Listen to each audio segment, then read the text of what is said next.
কিন্তু বন্ধু বাতা তো তিনটা উপকার আছে। এটা করতে হলে বন্ধু তাহলে কোশ্চেন। প্রথম উপকারটা হইলো ভাত হলে জীবনে বুড়ো হইতি না। হ্যাঁ চলতে আমি তিনবার মাথায়। দ্বিতীয়ত তুই ভাত হলে জীবনে তোর কুত্তা কামড় দিত না। আর ৩ নাম্বার তোর ঘরে জীবনে চুরাইত না।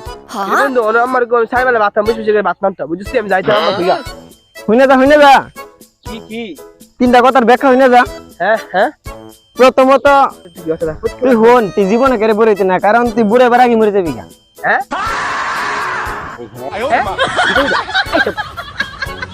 আরে হারো হইনা যা, আর দুইটা ব্যাখ্যা আছে তো। শুধু হাইতাস না কারণ তুই কম বেশি লাড়িলে আটবি, তাই তোর দ্বারা কুত্তা জীবন হইতো না। বন্ধু করছি বারে বারে গেলে ডাক দে কি করবি অনেক করে না ছাড়া।